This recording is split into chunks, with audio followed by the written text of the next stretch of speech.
أعوذ بالله من الشيطان الرجيم. بسم الله الرحمن الرحيم. ألا بذكر الله تطمئن القلوب.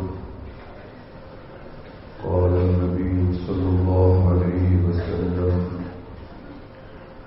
إن في الجسد مضغة إذا صلحت صلح الجسد كله إذا فسدت فسد الجسد كله ألا وهي القلب.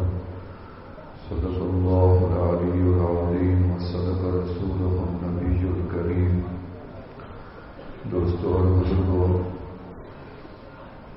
یہ اجتماع اللہ کے کرم سے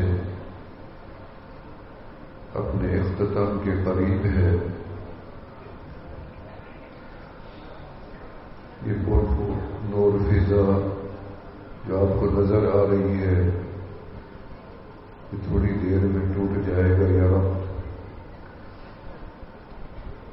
پھر سال گزرے گا تو دوبارہ یہ آنکھیں سیراب ہوں گی ایسے اجتماع کو دیکھنے کے لیے.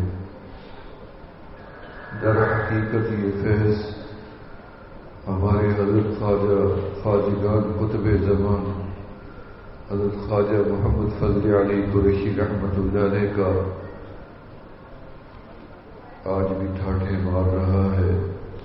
ان کا اخلاص، ان کا عمل، ان کا تقوی، ان کی اتباع سنت کا یہ نظارہ ہے جو آپ دیکھ رہے ہیں.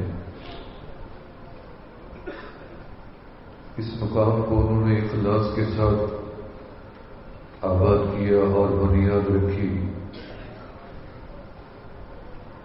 پورے پاکستان میں دیکھ لیں، ہندوستان میں دیکھ لیں، مسکین پر نام مسکین، اپنے آپ کو مسکین فرمایا کہ میں مسکین ہوں، اور جہاں میں ٹھہروں گا وہ جگہ مسکین پر ہوگی.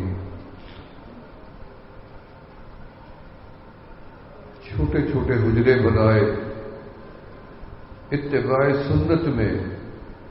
جو کتب میں احادیث میں ملی بات کہ آقا علیہ الصلوۃ والسلام کا ایک حجرہ 4 گز لمبا 4 گز چوڑا اور چھت اتنی چھوٹی کہ سر کو لگتی تھی کھجور کی چھڑیوں کی. تو فرمایا ہمارے حضرت رحمۃ اللہ علیہ نے اپنے حجرے بھی اسی حساب سے بنائے تھے، 4 گز چوڑے 4 گز لمبے، اور چھت اتنی چھوٹی ہوتی تھی کہ آپ کے سر کو لگتی تھی. کچے کمرے. اتباع سنت میں کبھی تکلفات نہیں تھے. البتہ مسجد بنانے کا ارادہ کیا، دل میں خیال کیا اللہ کا گھر ہے ذرا عمدہ کر کے بنائیں، پکا کر کے بنائیں.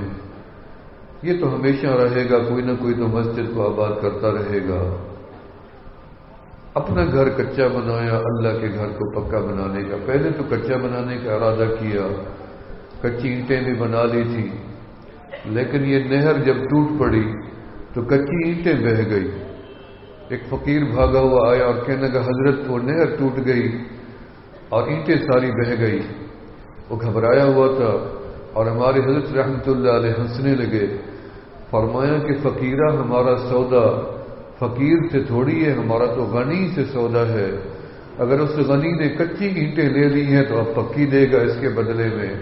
تو نیت بدل گئی. فرمایا کہ اب ہم اس کو پکا کر کے بنائیں گے، عمدہ کر کے بنائیں گے.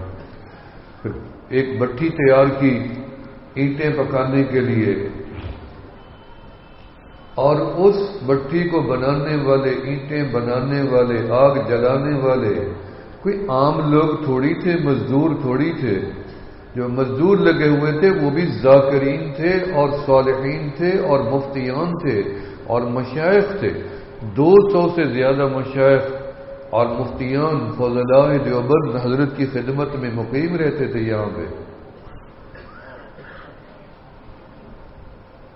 حتیٰ کہ ہمارے جلال پور پیر والا میں حضرت کے بہت سے خلفاء تھے، جیسے کہ حضرت میرے مرشد حضرت مولانا شیخ و تفسیر والقرآن حضرت مولانا عبداللہ بہلوی رحمۃ اللہ علیہ بہلی شریف میں ہوتے تھے.